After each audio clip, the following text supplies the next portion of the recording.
montere. Ej, vi monterer den nu, og så den passer. Det er jo fantastisk indhold. Genialt. Så slukker vi podcasten. Anders Karsten, Andkast. Og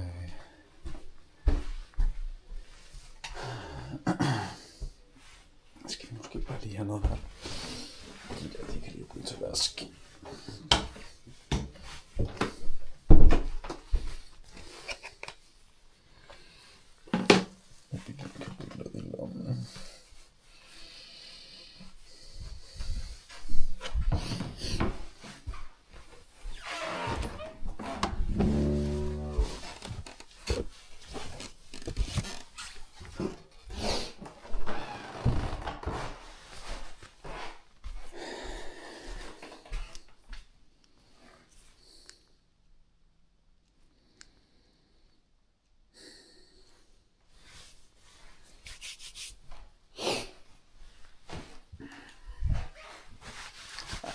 Nok i dunken. Jeg kan jo se det.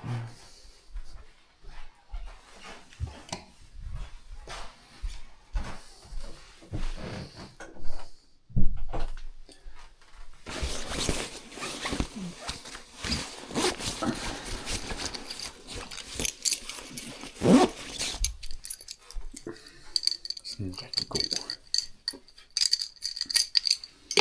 kaffe-rødbødet bøvs der.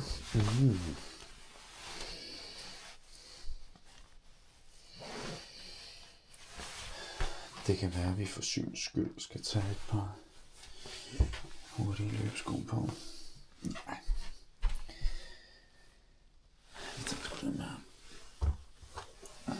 som jeg ikke har fået vasket endnu. Det er fra den lange tur. Møgbeskidt. Det dufter ikke så slemt. Det er også bare ude i den friske luft.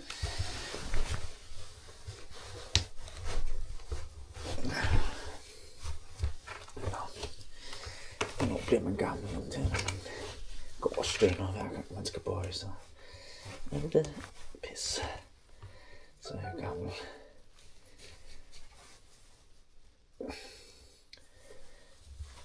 Så fik jeg en besked om, at der er en time til at klogepille og visdombære har valgt, at vi skal prøve at komme i kirke. Det føles altså så sindssygt pinligt.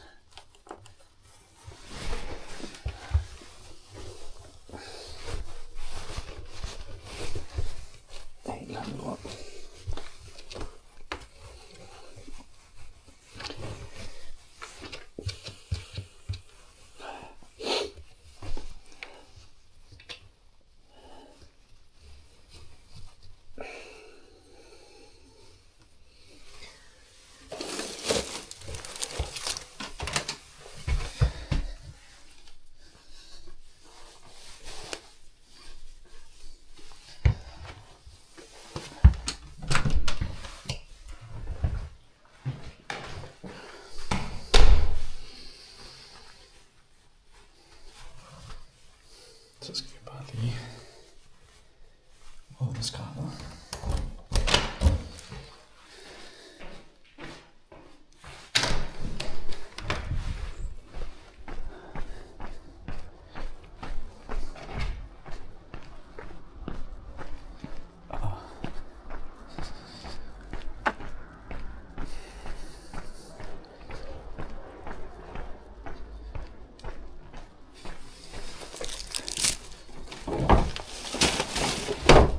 Hvis der er nogen, der spørger mig, hvorfor er det ikke sorteret, så kan I sortere jeres holdninger. Ellers tak for den holdning. Så tror jeg sgu bare, klokken er 9:02, og GPS'en er fundet. Jeg skal bare over stepperne hen i Vester Kirkegård. Let's go. Det her det er den første tur med kamera på.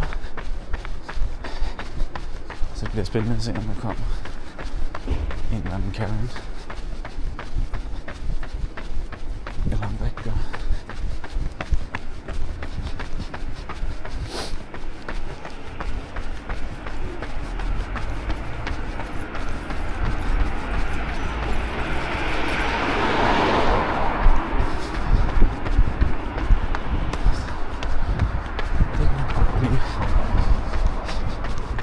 Jævnt irriterende for andre, at der bliver filmet. Altså, som de for helvede. Kig, eller sige det til mig. Jeg smiler.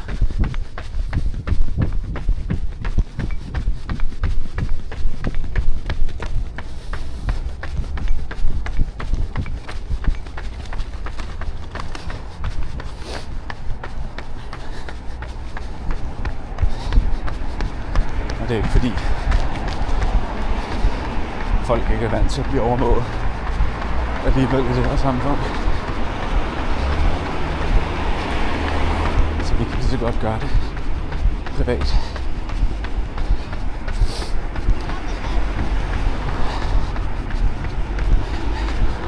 Jeg kan godt mærke de der 22 eller 21,6 km fra i går. Specielt i venstre læg. Jeg synes jeg sgu godt nok, at de sidder. Hvor er den god, den sol.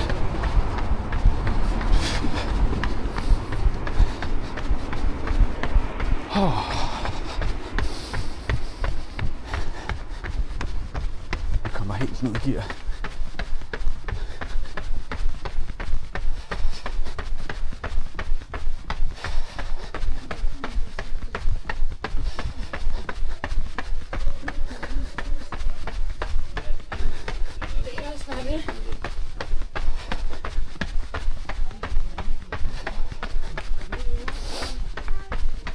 Meget kaos.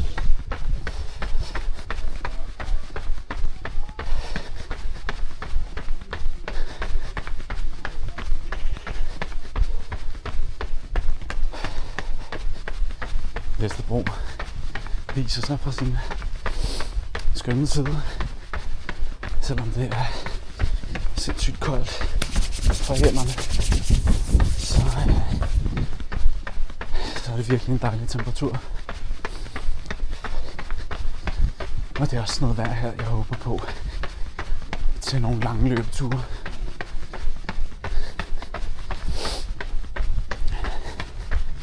Nu skal vi lige hurtigt kigge her. Efter 500 meter. 120 i puls. En kadence på 176. Ja, måske kan man tage med. Og en pace på. Ja. 7 eller sådan noget.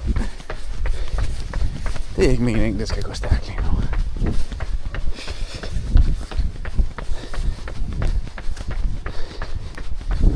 Men det var også det, der var ret interessant ved løbeturen i går. Det var det der med, at jeg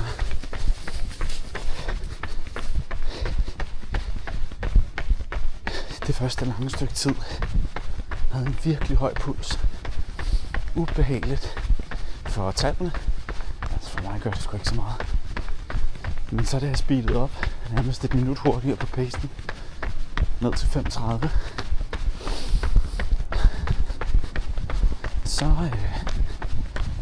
Så slappede kroppen helt af. Så faldt min puls. Og jeg ved jo godt, at der også var noget modvind på den første del af turen. Selvfølgelig var der det. Men der var fandme meget mere fart og gang i den.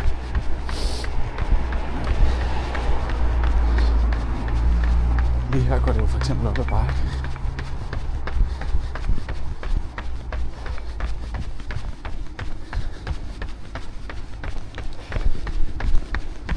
Men det håber jeg for fanden ikke betyder, at min puls makser ud eller et eller andet. Det er jo ikke meningen. Det der brød på jorden, det minder mig om, hvor dejligt det var at få en tebold i går. Og tisesmør. Jeg ved ikke, hvor meget konspiration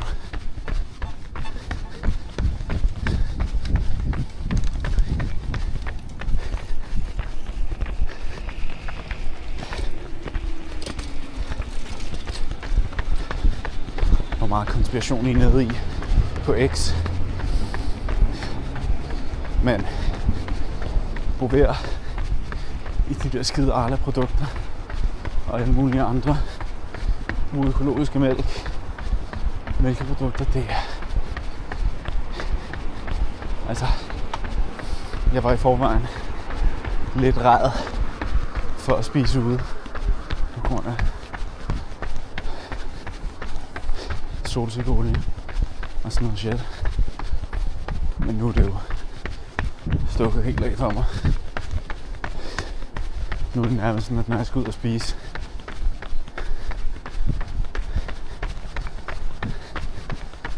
så ringer jeg lige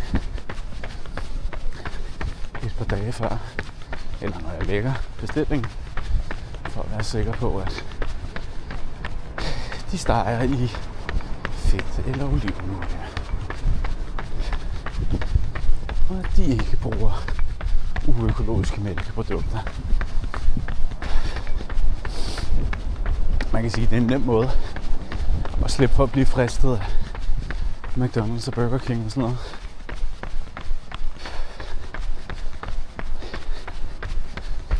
Ej, nu ved jeg bare, at min puls er høj. Jeg kan mærke det ned i maven. Nej, 128. Det er jo det, ikke? Altså, det der mindgame, der er med puls. Altså, jeg fatter ikke en skid af det. Nu går det op ad bakke igen. Bliver min puls så høj eller lav? Jeg tror bare, jeg skal lære at slappe af og hvad fanden betyder det, ikke? Fordi lige nu gør jeg det jo.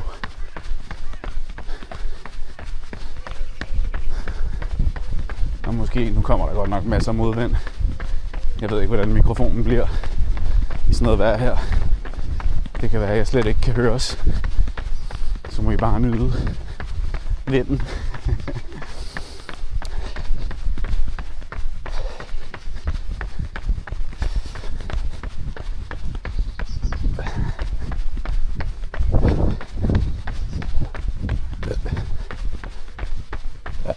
Nyde vinden og bøvserne.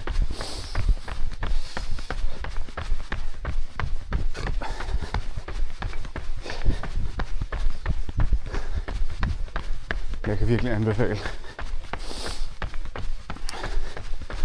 at få tanket og tømt inden en løbetur, uanset hvor kort eller lang den er. Mindst en halv liter vand,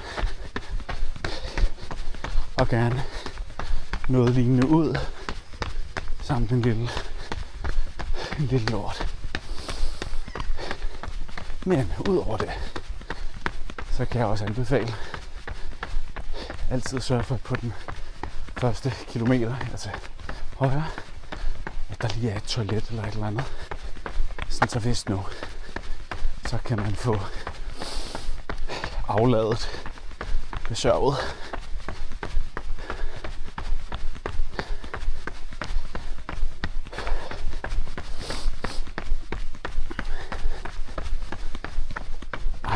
Det er en skøn tur. Og Carlsberg-byen troner op der i baggrunden.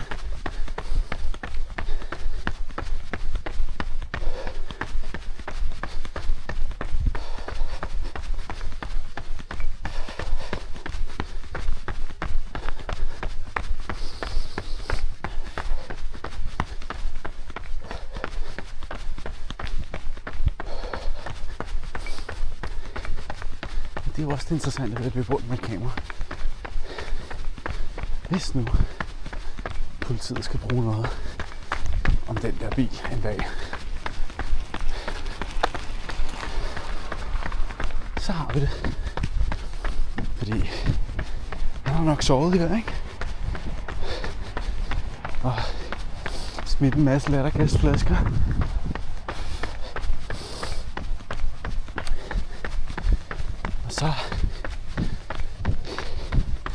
Og så skal han videre.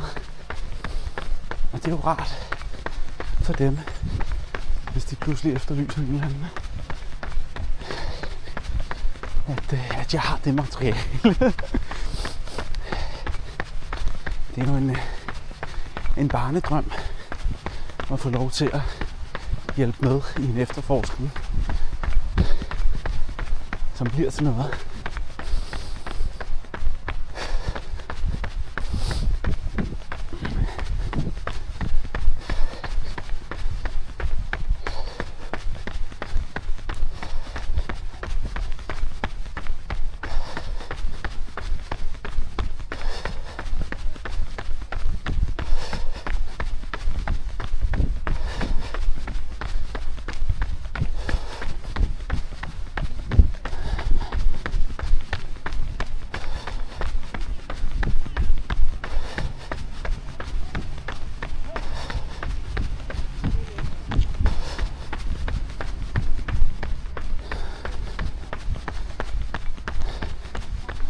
Sindssygt sejt at løbe med sine børn.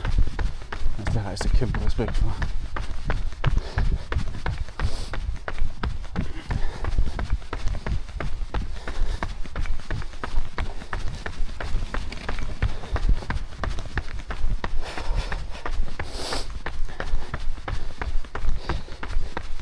Jeg løb på et tidspunkt med Anders Hauser, som hedder et eller andet på Instagram. Barefoot Running Dad eller sådan noget. Løb et halvmarathon med ham og min gode ven Andreas. Og lige de sidste par kilometer, måske bare 1 kilometer, der løb jeg med hans vogn med 2 unger i. Så vi løber 2, pace 6:15 og puls 133.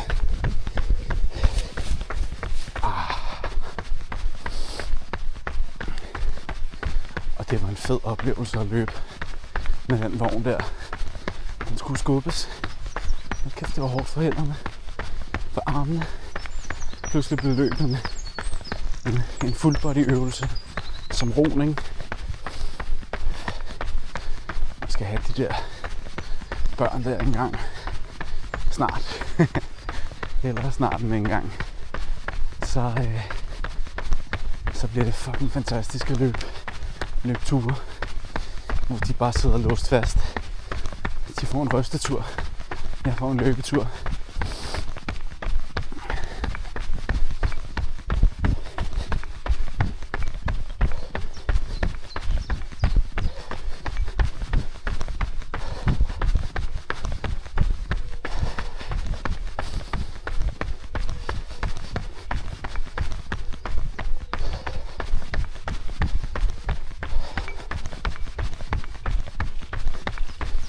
Jeg synes, der er en eller anden lyd af noget metal, som klikker lidt, når jeg løber med den her på maven eller på brystet. Men den sidder ikke specielt stramt, og det er fedt. Altså, jeg synes, den var stram, da jeg tog den på, men nu der tænker jeg slet ikke over det.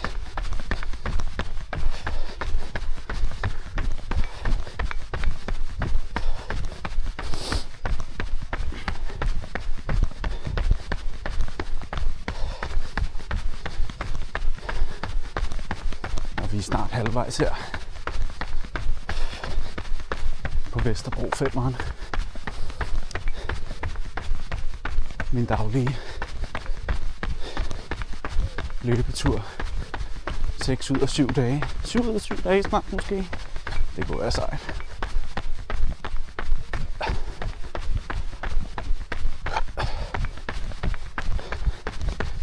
Altså, det der undertryk, jeg lige laver, før jeg doser, vidner jo nok om, at jeg nok har puttet lige 300-200 ml for meget kaffemælk og rødbedesaft i mausen. Halløj, lille fugl. Farvel, lille fugl.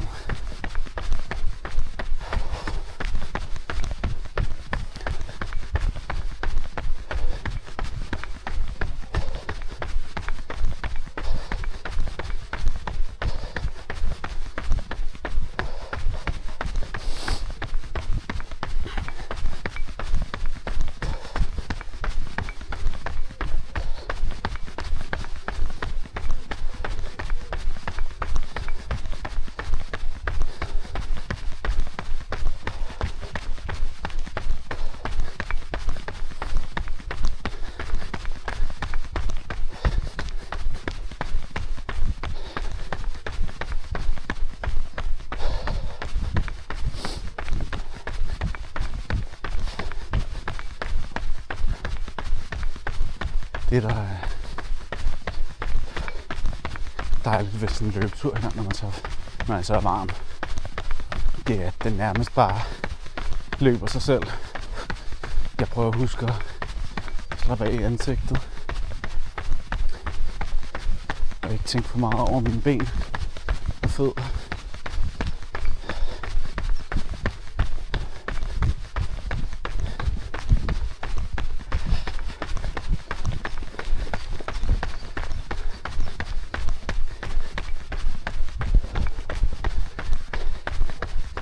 Det ser ud som om, at det resulterer i en fornuftig puls.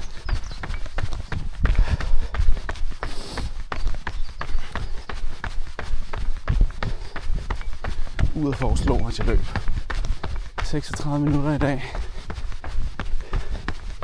Og det vil jeg så gøre.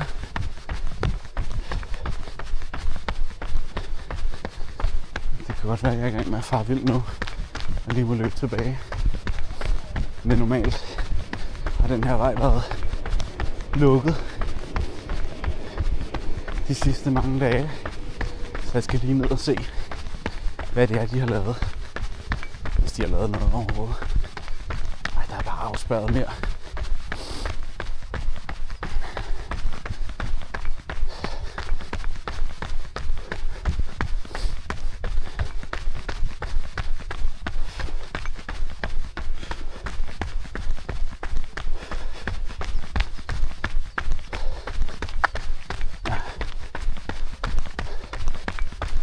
Så nu gør vi noget, som mentalt er noget af det mest demotiverende i verden. Løber tilbage, og der kommer vinden. Men den er mild. Det er bare en brise. Men det er sjovt, ikke? Jeg skal bare lige løbe på den samme strækning 2 gange, så er det allerede som om, at venstre ben, venstre balle lige under ballen strammer lidt til. Og det er som om, at lægen også strammer til.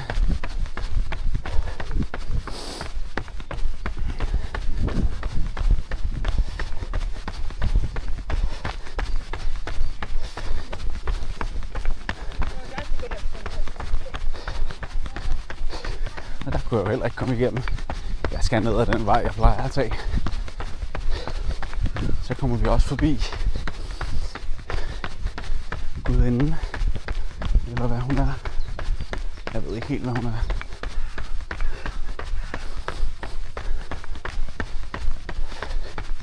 Der er et par stykker af sådan nogle statuer her på Vester. Både derovre til venstre, men også hernede. Og hende hernede, hun står altid med friske blomster.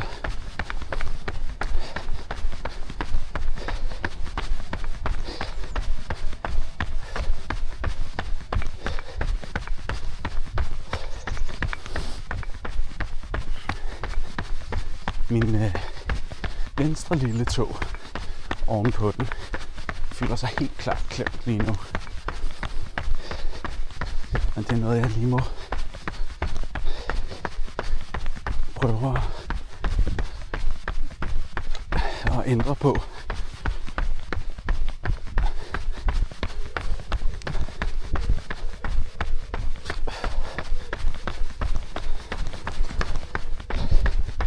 Det kan godt bare være, at sådan er det. Og det kan også være, at jeg kan få en bedre løbetur ud af det. Hold kæft, der er meget skrald. Der står hun der. Den skal vi lige ud til.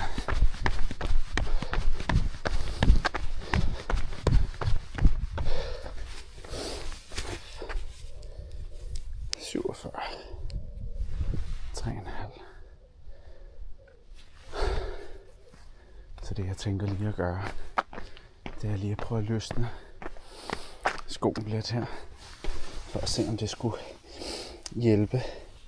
Jeg tror det er rigtig, rigtig vigtigt at stoppe op på alle træningsture, sådan så man ved, man kan stoppe op for at undgå skader, men så må jeg stramme til her. Men lige så meget for at mentalt øve sig i, at hvis noget føles dårligt, at man så får prøvet at gjort noget ved det. Ændre strategi.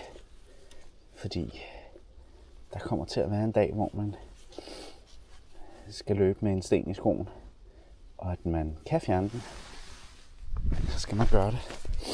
Der kommer også til at være dage, hvor man ikke kan fjerne den. Hvor det ikke lykkes noget.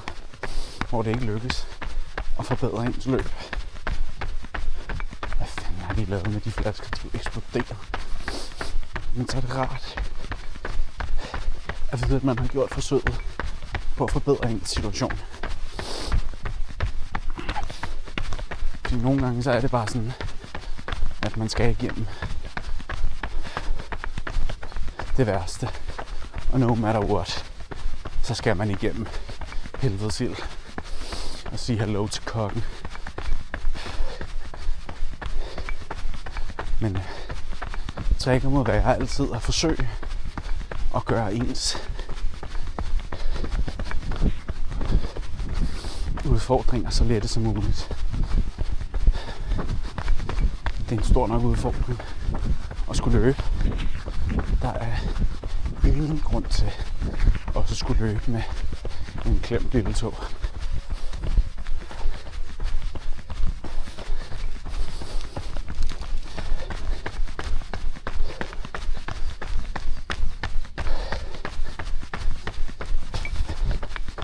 Det var meget bedre. Det er ikke fordi den ikke er klemt, men det er slet ikke det samme nu. Så det er jeg glad for, at jeg gjorde. Og her er modvinden. Mild brise.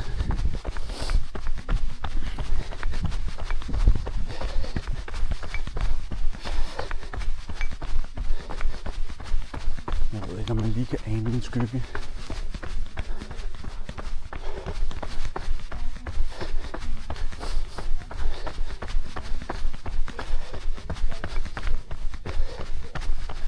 Men håret hopper. Og det samme gør benene.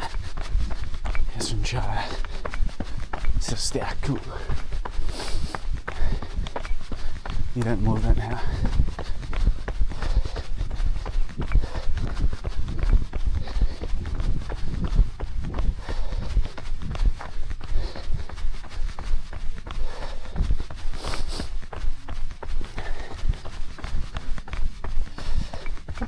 Der var en brud.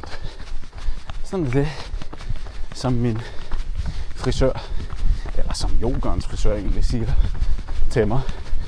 Det er jo også lidt min frisør, men altså nok mest hans, at så var det lige min tur til at bruge det. Og så næste gang, så er det nogen andres tur. Det skal jeg ikke tage så tungt. Vi snakkede om det i forbindelse med at tage ned og dyrke yoga eller pilates på hold. Jeg synes, det er så meget rarere og nemmere at gøre alene, fordi min mave i hvert fald reagerer tydeligt. Den giver lyd fra sig, og lugte fra sig, og gasser fra sig, ud af munden og røven.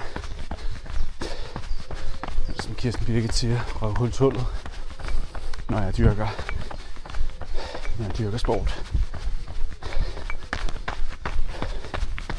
Så vi har 4 kilometer, 6 ton.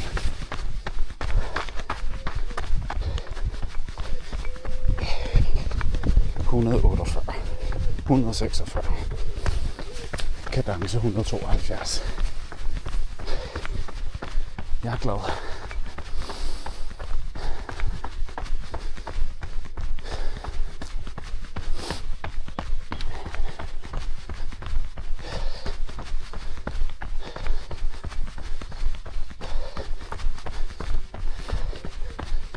Og det kan jo godt være på de der yogahold, at alle bare løber. Eller hvad snakker jeg om? At alle bare sidder og strækker ud med dårlig mave.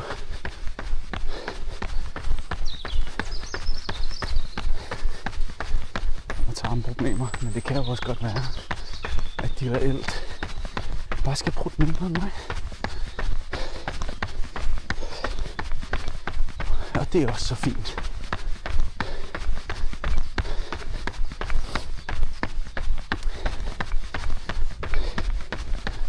Det er en tilladt forskellighed.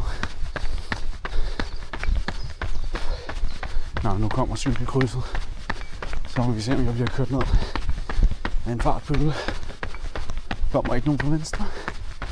Og der kommer ikke nogen fra højre. Det var sgu heldigt. Og allerede nu mentalt, så kan jeg mærke, at den her tur er ved at være slut.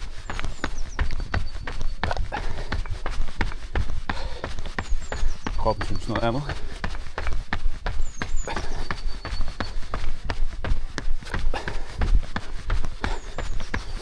Men det er rigtig rart, at det går ned ad bakken nu, og at jeg har solen i øjnene igen.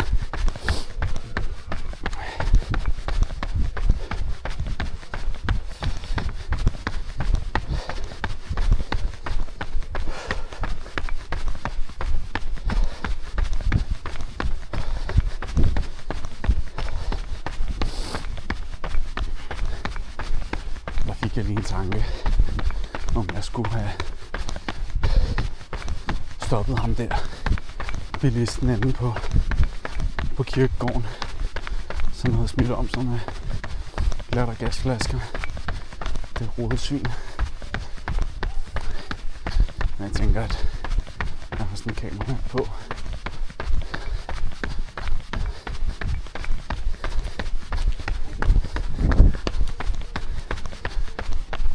Kamera her på, så er det nok optrappet en konflikt frem for at stoppe en konflikt.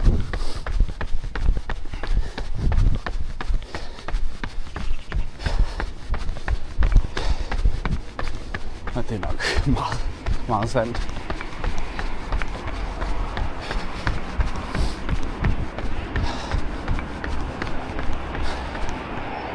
Så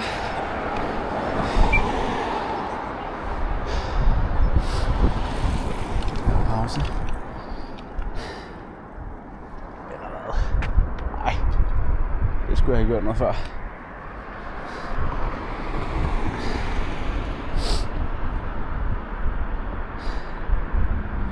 Hvis jeg ville have løbet over der.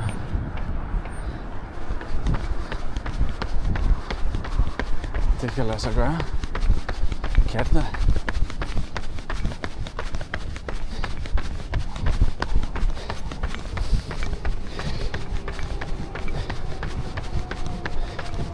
Det, at andre mennesker gør noget, gør altså, at jeg følger efter. Det, at nogen viser vejen og gør det muligt, gør, at jeg følger med. Og grunden til, at jeg har det her kamera på lige nu, grundene til, at jeg har det her kamera på lige nu, det er jo nok, i høj grad, at Heino, han også gjorde det. Så han godt nok ikke postet noget lang tid. Men det kan komme tilbage. Jeg vil i hvert fald rigtig gerne invitere ham ud på en løbetur.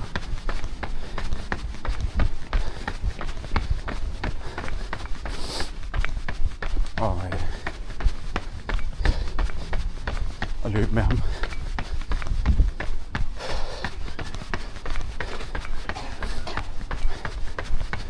Men der er selvfølgelig også noget andet i det.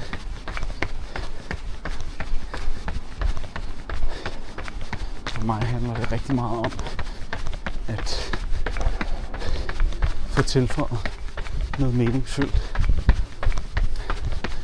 Og så kan man sidde derhjemme og hate på, at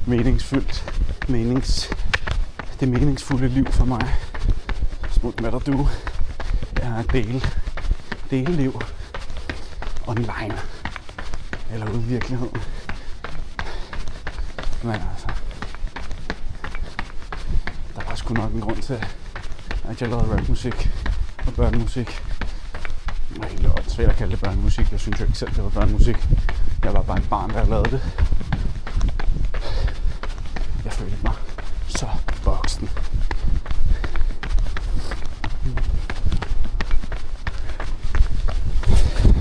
Så rundede vi 5. 16-14 pace. 30 minutter og 54 sekunder i alt. Og en puls på 146. Kadence 180.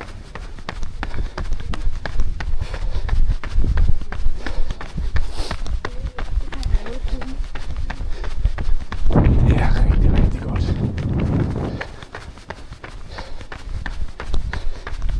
Ja, så kunne vi lige kigge hinanden i øjnene, før vi ruller ind på Enghave og ind i parken.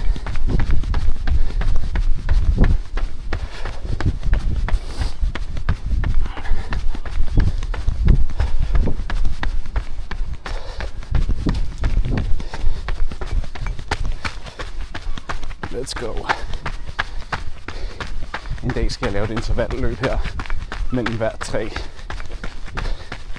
Sådan så man ligesom starter med den lange tur. Pyramiden. Og så bliver den kortere og kortere.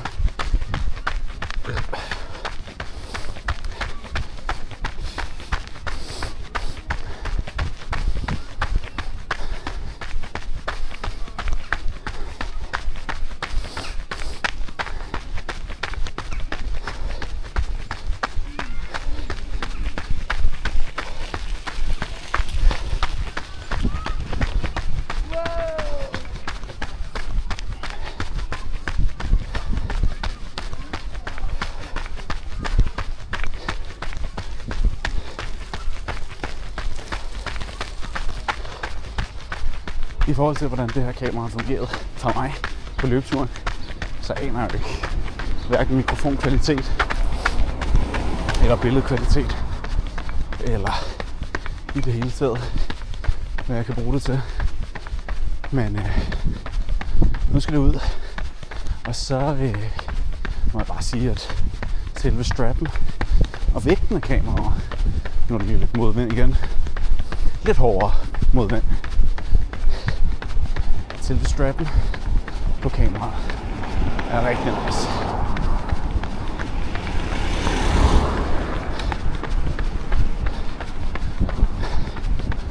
Prøv lige at se. En beskidt bil, men en pæn bil.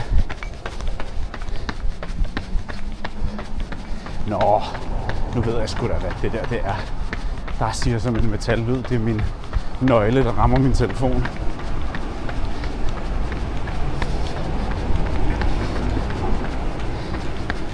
For åndssvagt.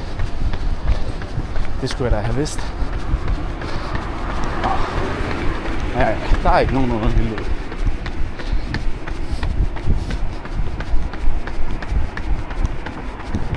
Andet end prutter selvfølgelig. Men den er der. Som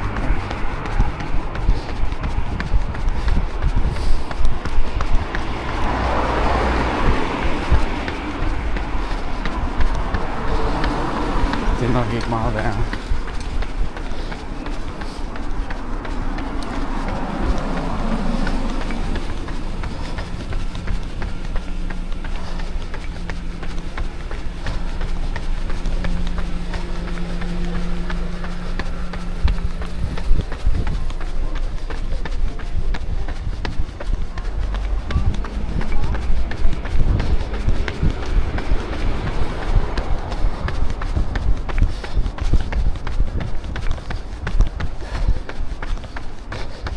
Er du i Hopla, tag på Hopla, som har et skilt indenunder deres skilt. Jeg mindes, da jeg spiste burger på i den café, butik, restaurant, som lå der engang. Blåbærmassen. Hold kæft, det var nogle gode tider. 154 slutter jeg på. 5,8 kilometer. Okay. Save that shit. Her har vi den. 605 i pace. Passer mig godt. 35 minutter. 400 kalorier. Hvordan fanden de så indregner derud? 136 average pace. Load, hvad fanden det betyder. Kadence. Og sol. 172.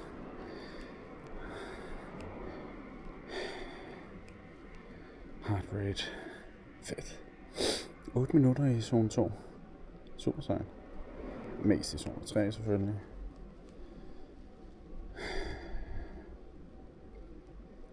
Zone 3, zone 3, zone 3. Okay, jeg løb til den til sidst.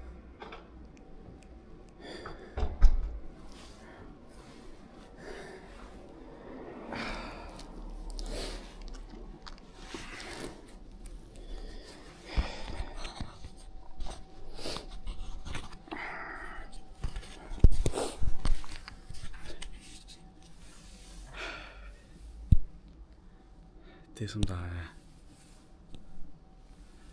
super fedt ved at have overstået sådan en løbetur her, det er den indre ro. Det er... Altså jeg skal selvfølgelig tisse igen. Men